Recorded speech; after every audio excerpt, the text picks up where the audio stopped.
그리고 제가 한 약속이 아니고 재상이가 한 약속이죠.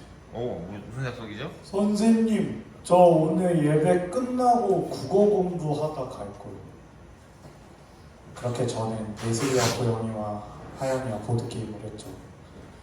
재상이는 없었기 때문에.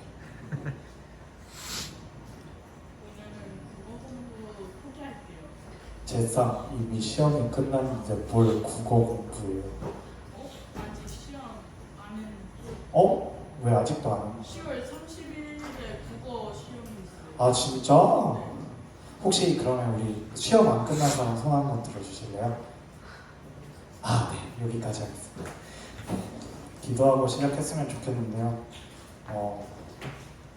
어제 좀 화가 많이 났어요. 어제 여러분들은 모르겠지만 선생님들이 지금 잘 보면 눈이 살짝 풀려 있어요. 저기 선미 쌤이나 저기 영민이 쌤이나 전도사님이나 약간 피곤한 척이 있는데 어제 그 동해 바다를 갔다 왔어요. 갔다 온 이유는 나중에 알려드릴게요. 근데 갔다 왔는데 거기에 가다가 좀 일찍 돌아와야 돼서 청년부에 사람이 너무 없다 그래서 일찍 와야 돼서 제가 고속버스 거금 28,600원을 내고서 예매를 했는데 놓쳤어요. 1시간 후에 출발한 사람하고 시간 차이가 30분밖에 안 났어. 그러니까 안 타는 게 맞은 선택지였어. 근데 너무 짜증나는 건 뭐냐면은 그 사이에 이제 자면서 왔는데 에어컨을 안 틀어주는데 제가 엔진 위에 자리여가지고 이게 약간 틀어달라고 하기가 너무 미안하잖아요. 약간 버스는 중앙통제니까 나만 덥나? 이걸 보는데 진짜 나만 더운 거예요.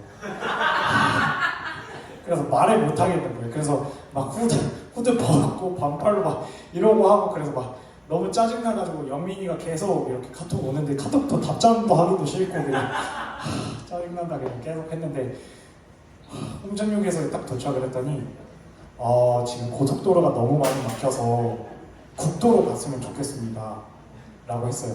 근데 국도로 가는 순간부터 저기 있는 스타리아와 제 거리를 계산하기 시작했어요. 점점 좁혀지는 거예요. 근데 나는 고터에 도착하고 저기는 화곡에 도착한단 말이에요. 그러니까 이 화딱지가 요만큼 나온 거예요. 그리고 도착을 했어요. 다행스럽게도 원래 일찍 오려고 한 이유가 바베큐 파티를 하는데 이제 청년들 이렇게 뭔가 같이 으쌰으쌰 하려고 하는 분위기 때문에 일찍 오려고 한 거여서 그 시간에는 딱 맞게 도착을 했다. 근데 이미 화는 요만큼 왔다. 네. 네? 우리 그거는 너무 프라이빗해가지고 조금 그렇고요. 그 화기애애함 속에 그 짜증나는 몇 가지가 있어요. 근데 그거는 너무 개인적인 거고 청년부 스토리여가지고 제가 이따가 차 타면서 풀어드리겠습니다. 어제도 약간 짜증나는데 이 시즌2가 있어요. 그래서 그거 하고요. 이제 제가 집에 들어갔는데 요즘 그런 생각이에요. 내 삶이 너무 안 풀려요. 진짜 너무 안 풀려요. 너무 안 풀려요. 너무 안 풀려요. 진짜 너무 안 풀려요. 네. 진짜요? 이따 봐야겠다. 왜 안 풀리는지 조금 봐야겠다. 나 지금 요즘 너무 짜증이 이만저만해요. 예를 들어 제가 근데 또 약간 사람을 만나는 관계성에 관련된 것만 계속 안 풀려요. 여러분들은 모르겠지만 저는 사람을 만나고 이렇게 공동체를 이루고 이게 되게 중요하다라고 생각하는 사람이에요. 근데 이제 보면 알겠지만 안 풀리는 여기도 있어요. 오은식, 이재빈, 이진아, 김건 어디 갔어요? 이따가 다 엎드려 뻗쳐 시켜보세요. 알겠죠? 드럼체로 하연아 드럼체로 드럼 치지 말고 그 오빠들 쳐 이따가 알겠지? 좀 짜증나는데 여튼 안 풀려. 그래서 그것들이 왜 안 풀릴까라는 생각을 조금 많이 하는데 약간 지금 저한테 오는 지금 일부 말씀을 안 듣고 온 유일한 대답은 우선 기도하고 기다려라는 것 같아요. 우선 기도하고 기다려. 우선은 버텨라 라고 하는 것 같아요. 여러분들의 삶은 온전한가요? 여러분들의 삶은 잘 풀리나요? 저 오늘 약간 버스 내렸는데 비 와가지고서 비 맞고 왔는데 비 맞고 나서 교육관 도착하니까 생각나는데 저 우산 갖고 왔었어요. 그래서 너무 짜증나요. 점점 뭐가 이상해져. 여러분들의 삶엔 이런 거 없나요? 네. 여러분들의 삶은 이런 거 없나요? 그럴 때 조금 우리 기도합시다. 우리가 그 순간에 그래도 그럼에도 불구하고 고백할 수 있는 유일한 것은 내 삶이 내게 아니라는 것에 대한 감사인 것 같아요. 내 삶이 내 온전하게 통제 아래 흘러가지 않는 것에 대한 감사인 것 같아요. 여러분들이 믿지 않는 순간에도, 여러분들이 고백하지 않는 순간에도 하나님은 여러분들의 삶을 인도하고 계시고 인지하고 계시고 인정하고 계시고, 네. 아멘 한 번만 해줘. 제발. 네. 아멘 한 번만 해줘. 좋아요. 그렇기 때문에 주님이 여러분들을 책임지실 겁니다. 우리 조금 더 기도하고 나아가도록 하겠습니다. 기도드리겠습니다.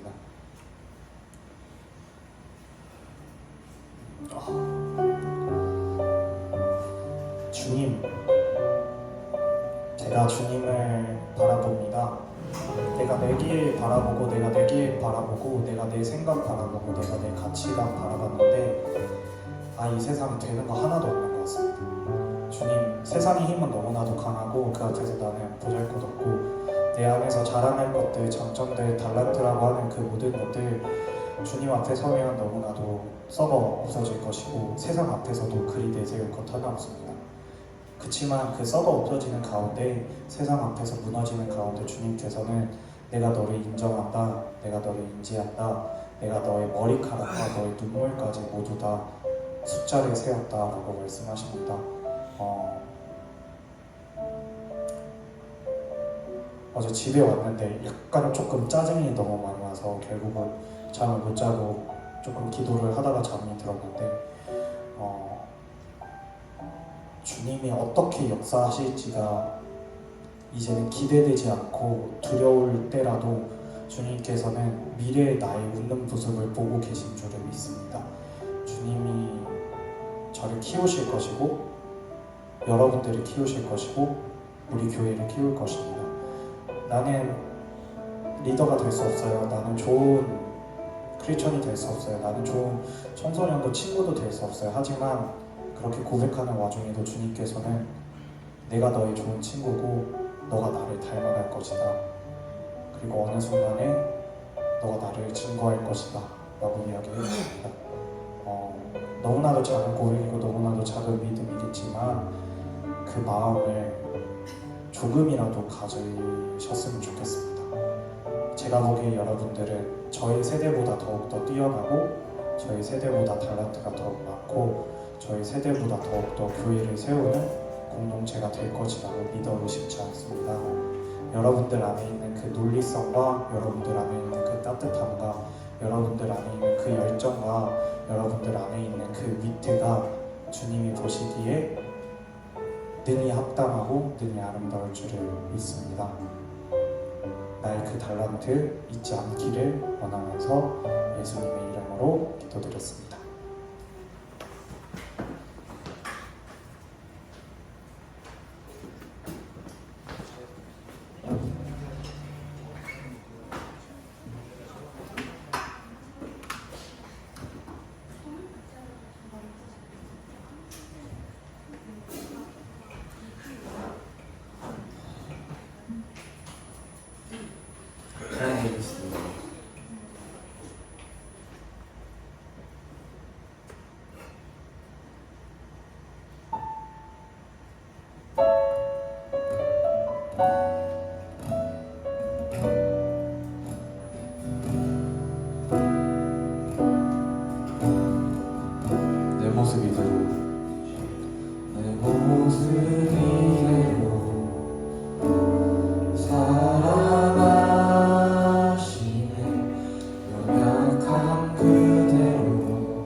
처음부터 사람들이 원합니다.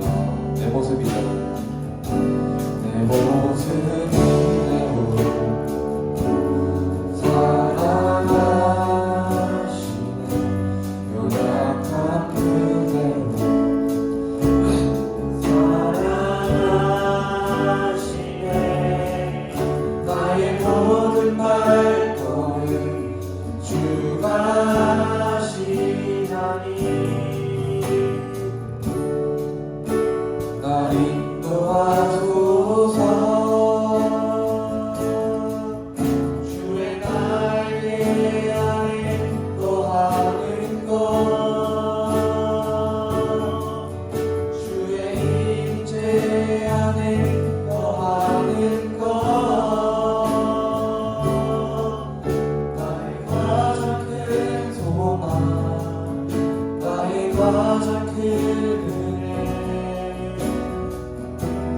주와 함께 동행하는 일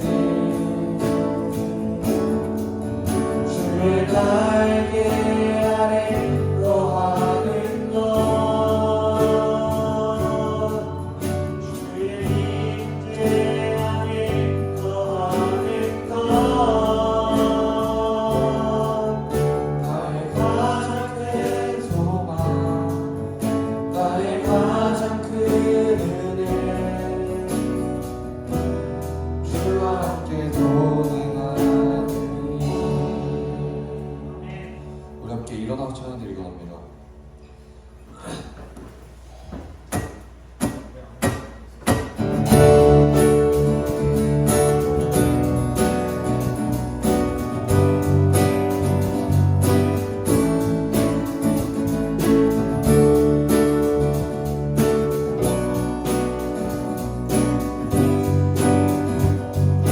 주의 이름 안에서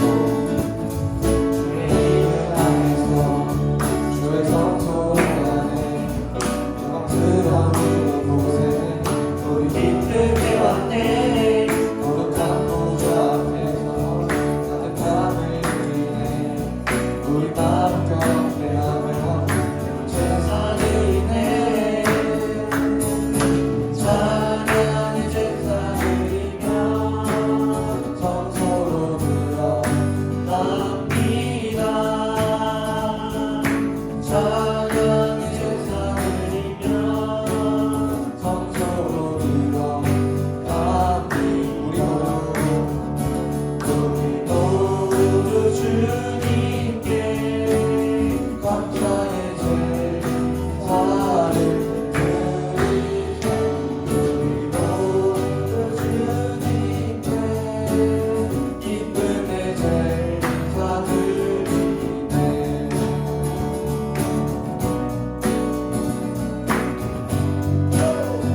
주의 말씀 주시고 주의 말씀 주시고 우리 감사드리네.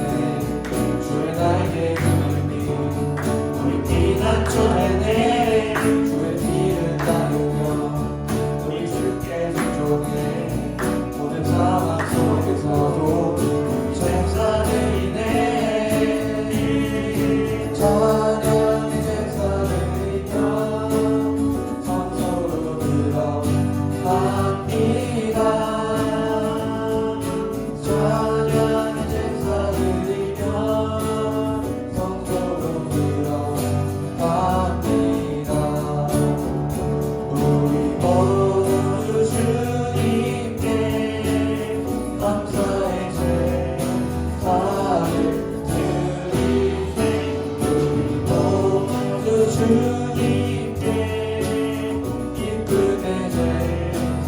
우리 모두 주님께 감사의 제사를 드리세. 우리 모두 주님께 기쁨의 목소리로 찬양드리고 찬양의 제사 드리며 찬양의 제사 드리며 성소로 들어갑니다. 찬양의 제사 드리며 성소로 들어갑니다.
기도하겠습니다.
녹음하겠습니다.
선생님 감사합니다. 오늘도 우리 교육관에 모여서 우리 청소년들과 교사, 선생님들 함께 예배드리고 찬양드릴 수 있게 해주셔서 감사합니다.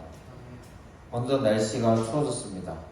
갑작스럽게 추워진 날씨만큼 우리 삶에도 여러 가지 일들이 닥칩니다. 우리 뜻대로 되지 않고 학생들이라 할지라도 공부하고 친구 관계와 부모님과의 관계, 가족과의 관계 가운데 말 못할 어려운 부분들이 있습니다. 하나님 이 모든 것 하나님 앞에 솔직히 올려놓고 회복하고 용기를 얻는 그런 하나님께서 은혜 내려주시는 예배 시간 될 수 있도록 도와주시옵소서. 하나님께서는 우리를 청지기요 그리고 나그네로 이 땅에 잠시 부르셨다 합니다. 주님 이 말씀이 성경의 말씀으로 그냥 듣고 끝나는 것이 아니라 정말 우리가 마지막 때에 가서 예수님 다시 오실 때에 정말 믿음으로 하나님 앞에서 공동체로 함께 영원히 함께 할 수 있도록 주 우리를 인도하여 주시옵소서. 오늘도 예물을 드렸습니다. 예물 가운데 진심이 담기게 하시고 빠른 시일 내에 나아가 진정으로 믿음으로 예수님을 오직 나의 단 하나뿐인 주인님을 고백하고 믿음으로 살아가는 삶 살 수 있도록 우리 청소년들 이끌어 주시옵소서. 이 모든 것 우리 주 예수 그리스도의 이름으로 기도드립니다. 아멘.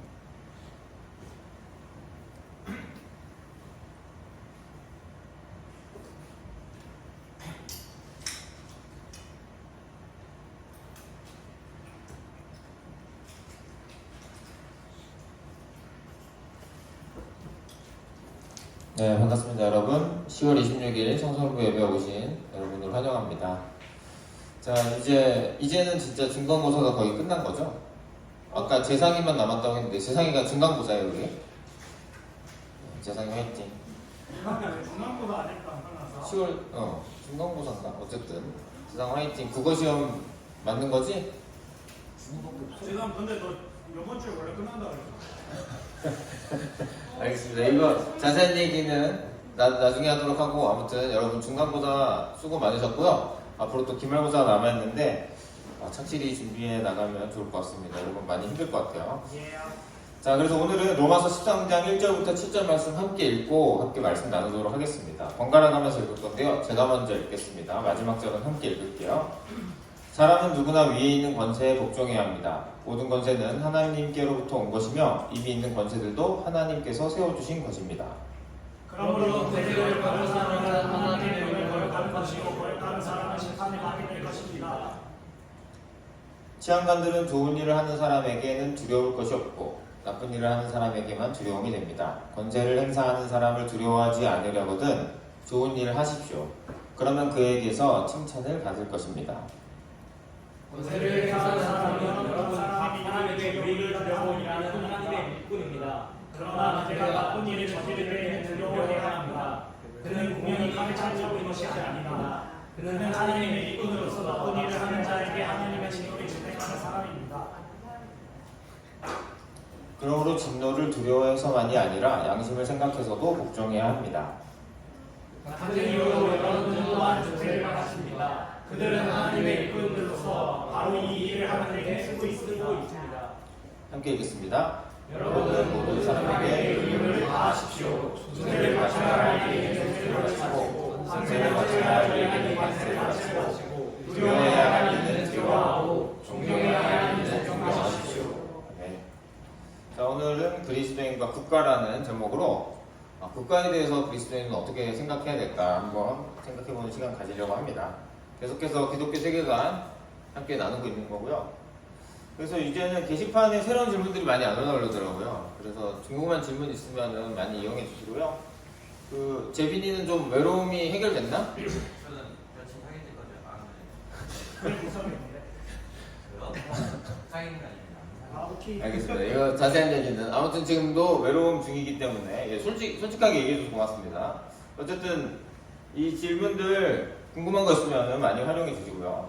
자, 세계관은 세상을 바라보는 안경입니다. 예. 안경을 바라볼 때 오늘 새로 온 친구도 있기 때문에 좀 더 자세히 설명하자면 안경 색깔에 따라서 사물이 다른 색깔로 보이죠. 그래서 노란색 렌즈로 끼고 보면은 노란색으로 보이는 거고 파란색은 파란색, 갈색은 갈색. 예, 이걸 왜 하냐면 해석의 차이가 발생하기 때문입니다. 렌즈를 다른 걸 끼면 다르게 보이기 때문에 같은 사물을 보고도 이 흰 색깔의 이 리모컨을 보고도 렌즈가 다르면 다른 색깔로 보이잖아요. 그러니까 같은 걸 보고도 렌즈가 다르면 다른 이야기를 하기 때문에 싸움이라든지 이런 입장 차이가 발생할 수 있겠죠. 그런 것 때문에 하는데요. 그래서 우리는 기독교 세계관에 대해서 공부하는 시간을, 알아보는 시간을 오래 갖고 있습니다. 자, 그래서 그리스도인과 국가라는 제목으로 오늘 국가에 대해서 한번 알아보려고 하는데, 자, 세상에는 정말 셀 수 없는 많은 국가들이 있습니다. 예. 굉장히 여러 군데 많고, 뭐 친구들 중에는 뭐 가본 곳도 있겠죠. 온갖 국기들이 다 있는데요. 자, 국가는 사전적 의미를 보면 일정한 영토와 거기에 사는 사람들로 구성되고 주권에 의해서 하나의 통치 조직. 그래서 저도 학생 때 배웠던 거 기억납니다. 국민 영토 주권이 3요소다. 이런 거 요즘도 학교에서 이렇게 배웁니까? 네. 아, 그래요? 그렇죠. 자, 그러면 국가는 원래 이런 의미고 여러분들도 잘 알고 있고, 자, 그럼 성경에서 국가의 기원, 정확하게 기원이라기보다 여기서 좀 파생됐을 것 같다라고 하는, 그렇게 생각할 수 있는 게 있는데 요게 퀴즈입니다. 오늘. 자, 자유롭게 성경에서 이 사건 이후로 국가라는 개념, 민족이라는 개념이 생겨날 수 있겠다라고 이제 얘기할 수 있는 게 있거든요. 자, 그래서 우리 중1부터 한번 올라가 봅시다. 중1 선생님 맞춰주세요. 선생님 안 되죠? 중일 선생님 안 됩니다. 중1 선생님 안 돼요. 학생만 됩니다. 학생. 선생님이 맞추면 그 반의 선물. 진짜 어려운 거를 준비했어요. 그거는 나중에 한번 도입해 볼게요. 감사합니다. 나중에 한번 도입해 봅시다. 이거는 쉬웠기 때문에 선생님들한테. 자, 중에 5 셀게요. 하나, 둘, 셋, 잘 몰라 이거? 넷, 5. 자, 중2. 자, 5 씁니다. 하나, 준석. 에덴 동산. 에덴 동산. 잘 올라갔습니다. 거기 네, 얼마 근처입니다. 거기. 좋아요, 좋았습니다. 자, 그러면은 중2 한번 했기 때문에 자, 중3으로 올라가겠습니다. 바벨탑. 정답입니다.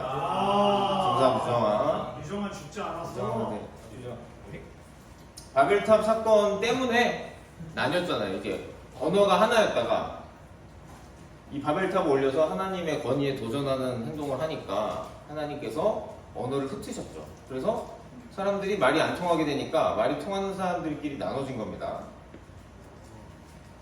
자, 창세기 11장 4절을 읽어보면 함께 읽어보겠습니다. 시작! 그들은 또 말하였다. 도시를 세우고 그 안에 탑을 쌓고서 탑 꼭대기가 하늘에 닿게 하여 우리의 이름을 날리고 온 땅 위에 흩어지지 않게 하라. 예, 이게 힘을 모아서 하나님께 대적하자는 의미죠. 자, 그래서 주님께서 말씀하셨어요. 보아라, 만일 사람들이 같은 말을 쓰는 한 백성으로서 어떻게 이런 일을 하기 시작하였으니 못할 일이 없을 것이다. 자, 그래서 함께 읽겠습니다. 시작! 자, 우리가 내려가서 그들이 거기에서 하는 말을 뒤섞어서 그들이 서로 알아듣지 못하게 하자.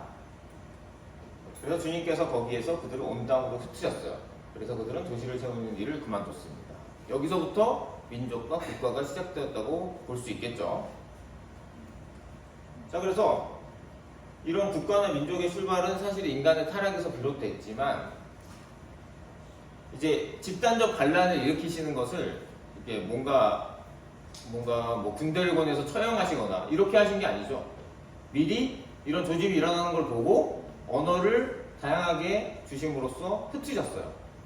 그래서 이 인간의 집단적 반란을 막으신 어쩌면 은혜로서 바라볼 수 있다.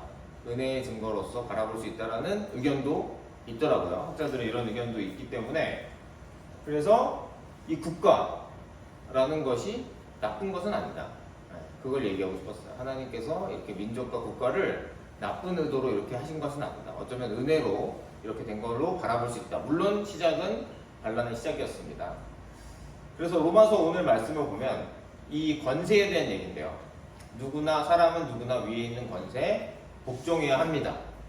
그래서 이게 성경을 읽다 보면은 이 말씀에 대해서 이미 알고 있는 사람, 내가 읽어본 적 있다, 들은 적 있다. 한번 손 들어볼까요?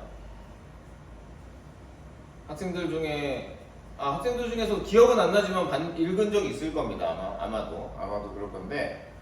그래서 저도 이것을 그냥 스쳐 지나가면서 읽을 때는 이 권세, 나라의 권세에 무조건적인 복종을 얘기하는 걸로 착각할 수가 있어요.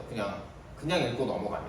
그런데 자세히 살펴보면 모든 권세는 하나님께로부터 온 것이고 이미 있는 권세들, 그러니까 국가나 나라의 권세들도, 그러니까 한마디로 대통령이나 국무총리 같은 그런 직책에 있는 사람들도 하나님께서 세워주신 것이라고 볼 수가 있게 되는 거죠.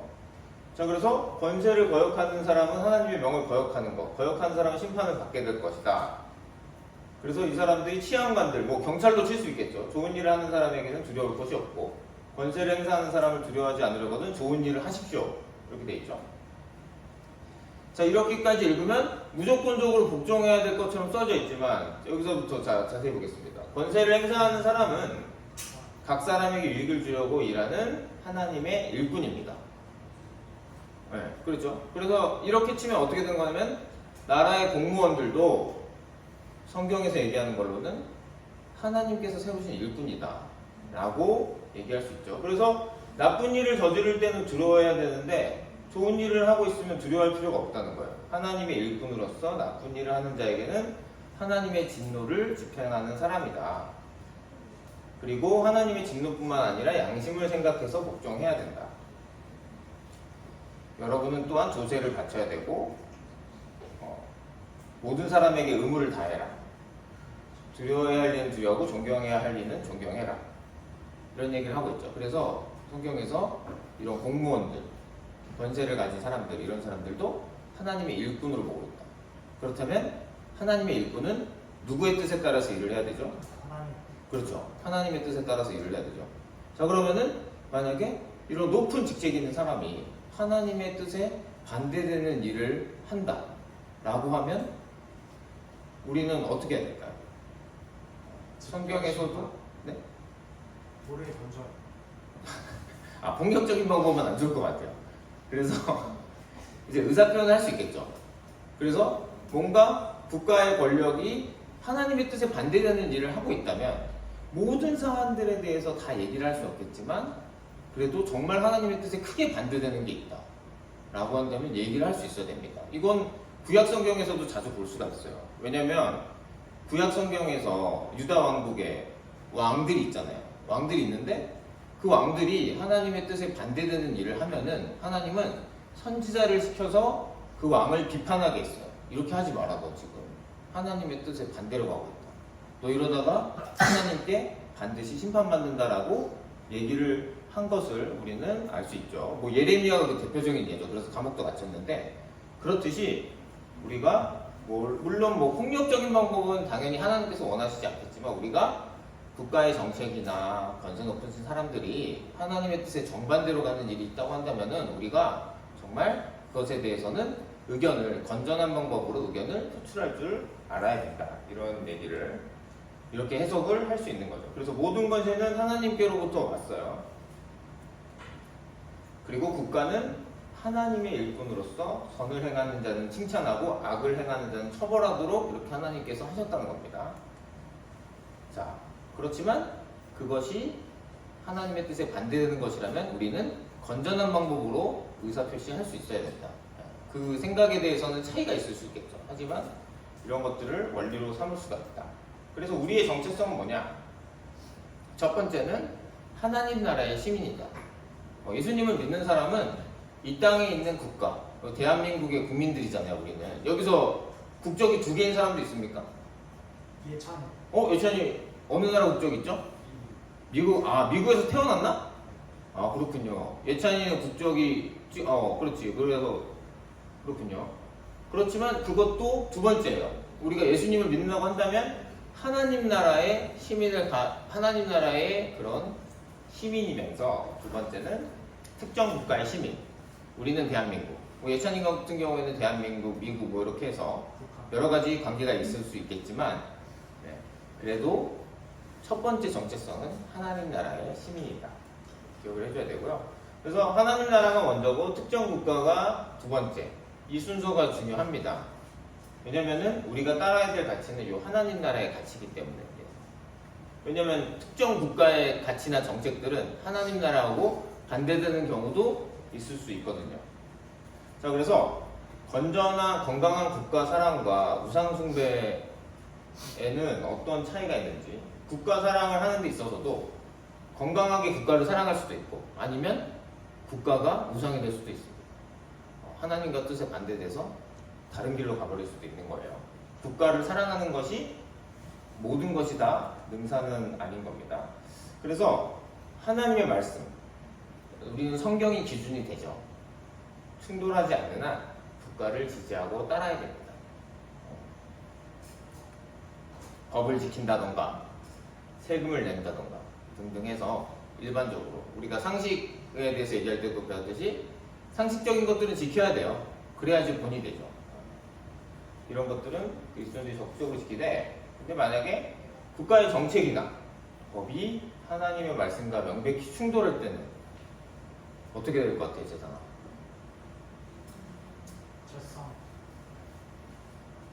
어떻게 될 것 같아요? 그래요. 좋습니다. 훈식이는 어떻게 해요? 훈식이 생각을 말해보세요. 이거 국가의 정치는 법을 우선시하는 것은 그렇군요. 이게, 그렇죠. 제가 원하던 대답은 나오지 않았지만, 이게 훈식이의 솔직한 생각이에요. 지금 훈식이가 갖고 있는 가치관을 그대로 드러낸 거기 때문에, 존중하겠습니다. 그래서, 맞아요. 하나님 말씀과 국가 정책이 충돌할 때, 하나님 나라의 시민이 될 때는 하나님의 말씀을 따르겠죠.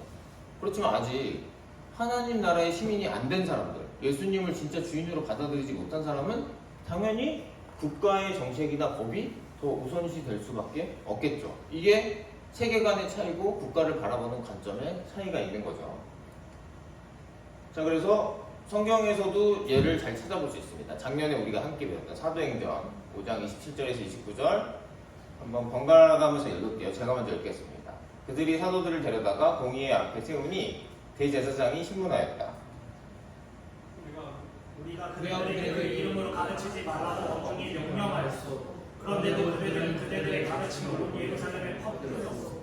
그들은 그 사람의 피에 대한 책임을 우리에게 씌우려 하고 있어. 당시 지도층이죠.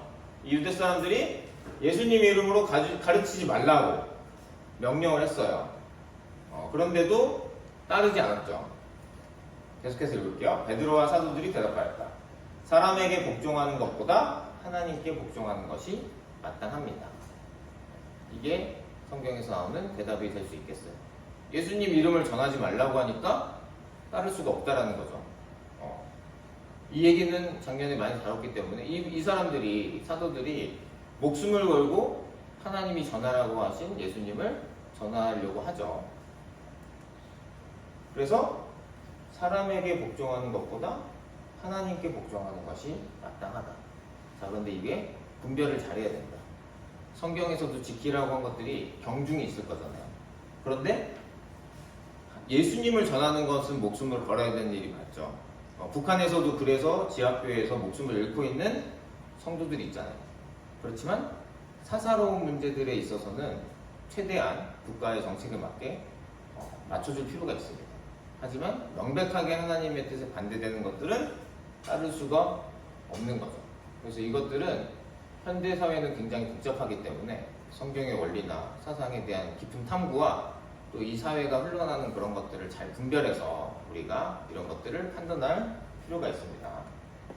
자, 그래서 다른 국가에게 피해를 입히면서 자기 국가를 최우선으로 여기는 것은 우상숭배입니다. 이거 국가를 우상숭배하는 게 되겠죠.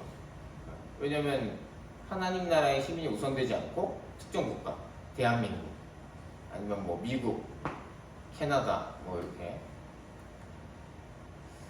왜냐하면 요한복음 3장 16절을 함께 읽어볼게요. 시작. 하나님께서 세상을 이처럼 사랑하셔서 외아들을 주셨으니 이는 그를 믿는 사람마다 멸망하지 않고 영생을 얻게 하려는 것이다.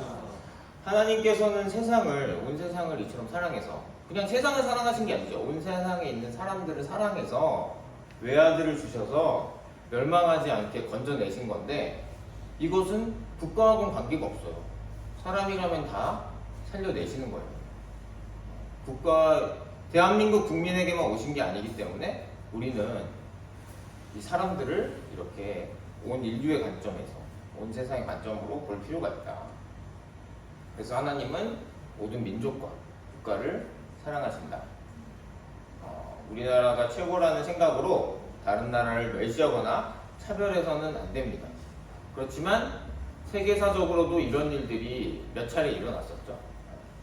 대표적으로 독일인들이 유대인들을 학살했던 것들이나, 아니면은 일본 제국주의 때문에 중국인들이 굉장히 많이, 우리나라도 일제강점기 때 엄청나게 고통을 받았지만 많은 분들이 죽고, 또 중국에서 대학살이 일어나기도 했었죠. 그래서 우리도 균형 잡힌 국가 사랑이 필요하다. 하나님의 말씀 안에서 우리나라를 사랑하며 다른 나라도 존중하고 사랑해야 된다. 이게 예수님 믿는 사람들의 균형 잡힌 시각이 될 수 있다. 세부적인 것들은 좀 각자 차이가 좀 있을 수도 있겠지만, 자, 그래서 오늘 이렇게 그리스도인과 국가 다시 한번 정리를 해보면요, 우리가 속한 대한민국 사회에서 하나님 나라의 시민 가치로 살아야 된다. 예수님 믿는 사람은 대한민국 사회에, 또는 다른 나라에 살고 있을 수도 있겠죠. 일본에 가서 살 수도 있고 중국에서 살 수도 있는데, 하나님 나라 시민의 가치, 성경에 나와 있는 하나님의 말씀에 따른 가치로 살아야 된다. 두 번째는 다른 나라 사람도 하나님의 형상을 지닌 사람이다. 하나님과 소통할 수 있고 하나님을 예배할 수 있는 사람이에요. 그리고 지금 하나님을 믿고 있지 않다 하더라도 그럴 가능성이 있는 사람이에요. 알 수가 없어요. 누가 믿을지는. 하나님밖에 모르세요. 그래서 우리는 그 사람을 하나님의 형상으로서 대우하고 잘 대해주고 정말 말씀도 전하고 이런 것들이 필요한 거죠. 마지막으로 국가 이기주의, 극단적 민족주의를 경계해야 됩니다. 역사적으로도 너무나 많은 생명들이 목숨을 잃었고요. 또 그리고 지금 전 세계적으로 점점 더 양극화가 심해진다고 하잖아요. 많이 가진 사람은 더 많이 가지고, 못 가진 사람은 적게 가지고. 그러니까 상위 1%가 나머지 99%보다 더 재산이 많다고 하죠. 어쨌든 상위 그룹이 하위 그룹보다 훨씬 더 많은 재산을 갖고 있는 쪽으로 점점 더 굳어지고 있다고 합니다. 그렇게 되다 보니까 불만들이 생기죠. 어차피 지구에는 자원이 한정적이잖아요. 그래서 자꾸만 극단적인 주장에 귀를 기울이게 되는 현실이 우리나라뿐만 아니라 전 세계 곳곳에 지금 일어나고 있습니다. 그래서 이때야말로 정말 하나님 믿는 사람들이, 우리들이 균형을 잡을 필요가 있다는 생각이 듭니다. 자, 생각해 볼 것은요, 우리나라 대한민국이 지금 굉장히 문화적 위상이 높아졌잖아요. 우리가 속한 대한민국, 자랑스러웠을 때도 있고 또 부끄러웠을 때도 있을 수 있잖아요. 둘 다 있을 수 있고 하나만 있을 수도 있고, 이거 한번 반 친구들이랑 나눠보면 좋을 것 같고요. 저도 이번에 말씀을 준비하면서 옆 나라 일본에 대한 생각을 안 할 수가 없었습니다. 나라는 상관이 없다. 하나님의 나라 생명이라면 모두 다 소중하다는 얘기를 저 스스로도 지금 했는데, 역사에서도 배웠듯이 일제강점기 시절을 떠올렸을 때 그런 영화라든지 TV 프로그램이라든지 다큐멘터리를 보면은 저도 분노의 감정이 올라오더라고요. 지금 일본 사람들이 그런 게 아니지만 그런 마음이 좀 생겼어요. 근데 또 복잡한 게 뭐냐면, 저는 또 어렸을 때부터 일본 만화를 되게 좋아했습니다. 이번에 귀멸의 칼날도 극장 가서 보고 왔어요. 그러니까 내가 어렸을 때부터 소중하게 생각하고 되게 인상 깊은 그런 작품들도 있거든요. 마음을 울리는, 감동적인. 근데 그런 게 또 일본에서 나왔어. 그래서 좀 갈등하는 면이 있는데, 안에서. 그래서 또 저하고 여러분의 세대는 다르잖아요. 여러분들은 또 일본, 옆나라 일본에 대해서 또 우리가 아픈 역사를 갖고 있죠. 일제 강점기라는 그런 일본이 우리나라를 강제로 이렇게 괴롭혔던 그런 것들이 있는데 어떤 생각이나 감정을 갖고 있는지 한번 솔직하게 나눠보는 시간 가지면 좋을 것 같습니다. 자, 기도하고 금방 공부 진행할 텐데요. 첫 번째로 기도할 제목은 아까 전에 훈식이가 아주 솔직하게 대답해 줬듯이 우리의 첫째 정체성이 하나님 나라 시민임을 깨닫지 못한다면 성경 말씀이나 이런 것들도 사실 지킬 원동력이 없겠죠. 그래서 여러분들이 하나님 나라의 시민임을 하나님께서 깨닫게 해주시도록 그래야만 성경 말씀이 의미가 있고 지켜야 되는 말씀이 될 수 있습니다. 이렇게 함께 기도했으면 좋겠고요. 두 번째는 우리나라와 각국의 지도자들이 많은 이제 권세를 가진 사람들이 있는데 하나님의 뜻에 맞게 정의롭고 지혜롭게 통치할 수 있도록 우리 함께 기도하고요. 마지막으로 국가의 방향과 하나님의 말씀이 충돌할 때 그런 순간이 우리 삶에 있을 수 있습니다. 그때 정말 담대히 하나님을 따르는 그런 믿음이 우리에게 허락될 수 있도록 우리 함께 기도하겠습니다.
하나님 감사합니다. 오늘은 그리스도인과 국가에 대해서 한번 살펴보았습니다.